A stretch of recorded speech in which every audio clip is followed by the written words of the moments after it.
Google Trends is a useful tool that you can use to understand your audience within your niche. If you're trying to come up with a website, you can use this tool to see if there's actually enough interest in the niche that you're looking to get into before you even get into it to make sure it's worth doing. You can also see trending topics within your niche, which will give you ideas for articles, YouTube videos, or even a potential product that you create yourself and sell on your website. If you're not using Google Trends, you're missing out on a lot of valuable information that you could use to get a leg up on your competitors. I always use Google Trends when I'm starting a new website to help me narrow down which niche I want to get into. Beckler created a similar video on this topic, and he compared 3 different similar niches. He compared vegan dog food, vegan cat food, and just vegan pet food in general. You would think the more broad topic would have more traffic than the niche down topics like vegan dog food or vegan cat food. So going for the vegan pet food option would be a no-brainer, right? Wrong. But honestly, the data is kind of pointing to the fact that there is a lot. And I would say, looking at the bar graph over here, there is over double, right? 27 to 67 is over double the volume searches for vegan dog food than vegan cat food. Really impressive numbers to be able to get that kind of data. Vegan dog food, surprisingly, had a larger audience than both vegan pet food and vegan cat food. With this information, you know you get more traffic by creating a blog all about vegan dog food rather than branching out to all pet foods. Real quick, this video took a while to make. If you're enjoying it so far, please just take 5 seconds to tap the thumbs up button. It helps the channel out a lot and I really appreciate it. Thanks, and back to the video. So there's a lot of different settings and stuff that you can go through with Google Trends, and you really want to explore this because there's so much you can do. So first you can change your settings here. So depending on which country you want to target, you could change your country. Though I usually just keep it at United States because those you get the best RPMs. You can come down here and you can see what's trending, and you can go by year to see what's trending. Let's search something on here. Say something like skiing. A cool thing about this is you can go back to the past 5 years and you can see, 1, you can see the trend if it's going up or down, and 2, you can see if the niche you're trying to get into is seasonal or not. And according to this, it definitely is seasonal, which makes sense. It's going to be more popular during the warm season. And the cool thing you can do is you can compare it with other topics. So say you want to get into like bowling, and you can see bowling is much more popular all year round than skiing. So if you're trying to find a niche and you were comparing them, you would have a lot better chance of getting a lot of traffic with the bowling niche. If you did really want to get into skiing, then you'd want to try to find something that had highs during the summer, like maybe gardening, to kind of balance it out. So you see this one has spikes during the summer, but it's interesting, even the lows of gardening is still higher than the highs of skiing. So overall, this would tell me that skiing probably isn't the best niche to get into because it doesn't look like there's a whole lot of traffic. Plus, when I was looking at it, I think skiing was dying. Yeah, you see the highs were way higher back then, and slowly it's becoming less and less popular. So I guess people are just less interested in skiing. But another thing you could do is you could compare skiing with snowboarding, and you'll see people are much more interested in snowboarding than skiing. So if you're going to create a niche website and create articles, then you would be better off creating articles about snowboarding. Still, it looks like this topic is also slowly dying. People are getting less and less interested in that. So again, that might not be a good topic to get into. And then another one that you could do that's pretty related is sledding.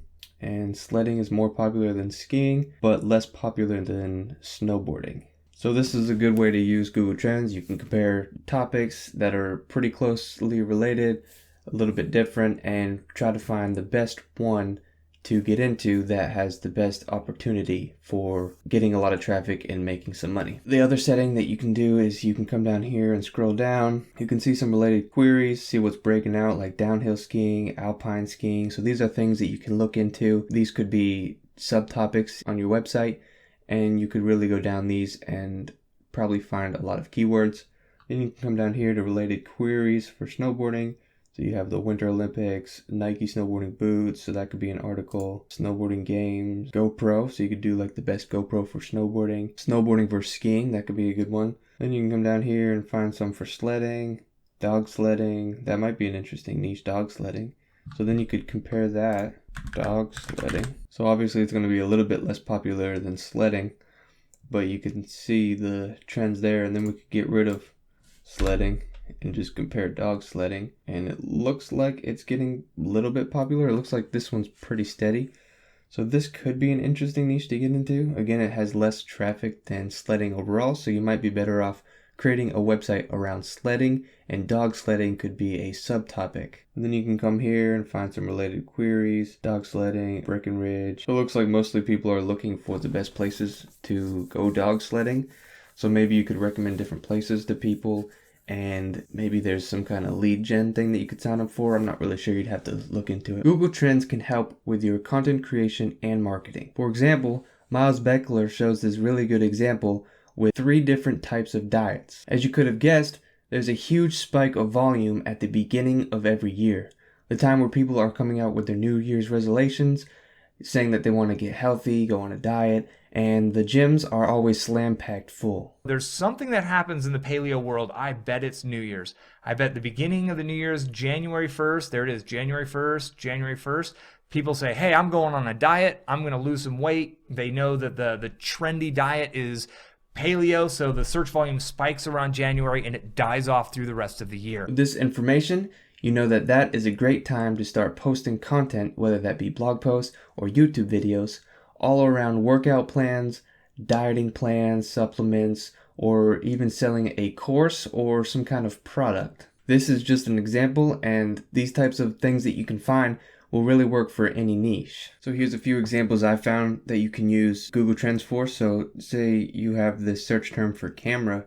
You can scroll down here, and for one, you can see where this search term is most popular. You can kind of see where the most traffic is coming from by state. Then you can see some related topics: floodlights, disposable products, film camera, body camera. So if you were trying to find a niche, say you saw this floodlight example, you could come here and compare it to a floodlight, and you can see that camera is way more popular than floodlight. So if you were trying to find a niche, then obviously you would want to stick to camera and not floodlight. Another thing you can see here is related queries. So you can see best camera phone in 2021. So that's having a breakout there. So that might be a good topic to write for. 360 camera booth, another one. So all of these could be potential keywords. And if you wanted to, you could go ahead and change that earwax camera search term and see what shows up for this. See, it had a huge spike here in January. It's kind of dying out a little bit. And you can see where the traffic is coming from, trying to get the best bang for your buck with ads and stuff like that.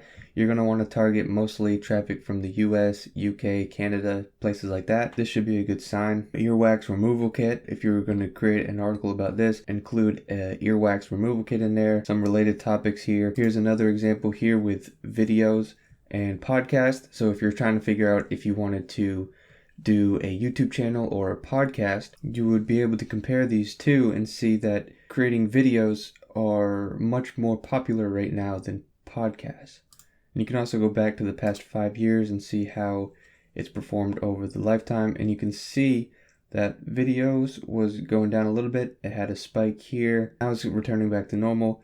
And you can see podcasts are slowly getting more and more popular. So that's a good sign that if you do have a YouTube channel, you might be wanting to think about podcasts in the future. You could easily turn your YouTube videos into podcasts if it made sense. I'm sure podcasts are going to be getting more and more popular in the future. This is one way that Google Trends can help you, just so you can see the trends as they're happening and adjust your business accordingly. Here's another example here. I looked up the hobby topic. It gives you a list of things that are breaking out in the hobby. So you have bowman, football, tops, smoke and mirrors, skadis.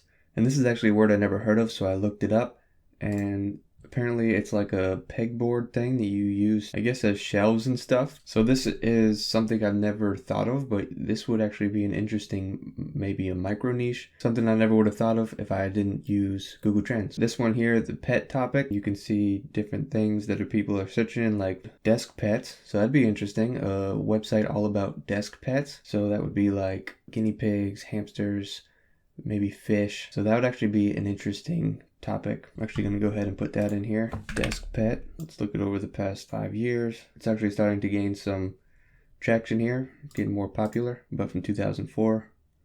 So you see it's having a huge spike. So this is a good sign that desk pet might actually be a pretty good niche to get into. I used Google Trends when I came up with my main website. There was a few different topics that I wanted to get into. It helped narrow down my search based on the search volume. And as you see in my last income report, 2 years later of building that website, and it's getting over 60,000 page views and over $1,400 in revenue. Check that out if you haven't yet, and you can see what I'm talking about. Thanks for watching and liking the video. I'll see you in the next one.